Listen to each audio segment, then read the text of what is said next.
saya Jessica. Sebelumnya saya memperkenalkan diri, saya bukan dari Kristen. Saya sejak lahir ikut mama Katolik. Saya kenal Yesus, saya kenal Tuhan, tapi saya baru merasakan Tuhan itu hidup dalam hidup saya.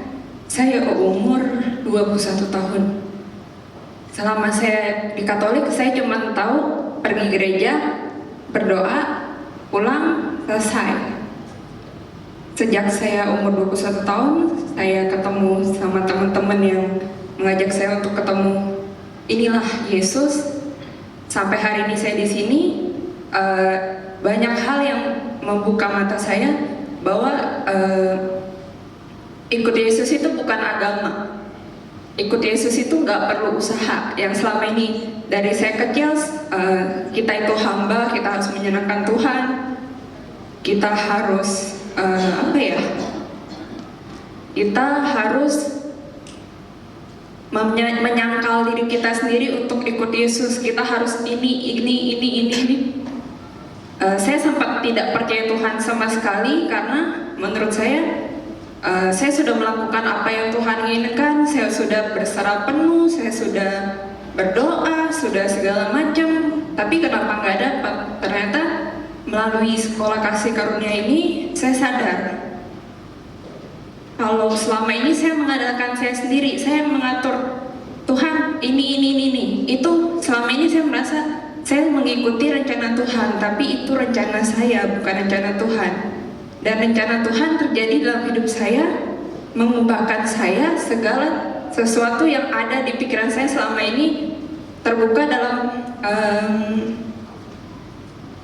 hari pertama saya ikut sekolah kasih karunia ini. Di awal saya memang bingung, untuk apa kasih karunia dipelajari? Bukankah kasih karunia itu semua dapat kasih karunia? Buat apa kita belajar? Bukannya kalau kita belajar malah jadinya kita mengandalkan pikiran kita, logika kita.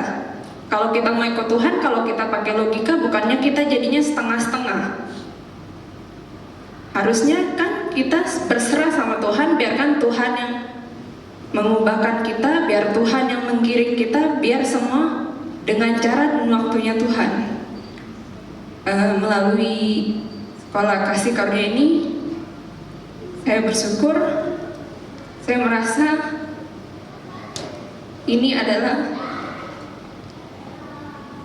awal yang akan mengubahkan saya untuk hidup bersama Tuhan, menikmati Tuhan. Dan mungkin kalau Tuhan pakai saya untuk mengubah pemikiran orang-orang di sekitar saya yang menganggap kalau kita mau ikut Tuhan, kita harus berusaha agar Tuhan senang sama kita. Saya mengucapkan terima kasih buat Pak Daud, buat gereja ini juga, dan saya berterima kasih mungkin Tuhan menempatkan saya di tempat ini biar saya itu sadar saya nggak ada apa-apanya. Kalau Tuhan itu berkehendak dibandingkan kehendak saya, hasil yang saya dapatkan dengan kehendak saya, dengan tenaga saya, dengan apa yang saya dapatkan, kalau saya mengandalkan Tuhan itu akan berlipat-lipat-lipat, bahkan di luar apa yang saya bayangkan.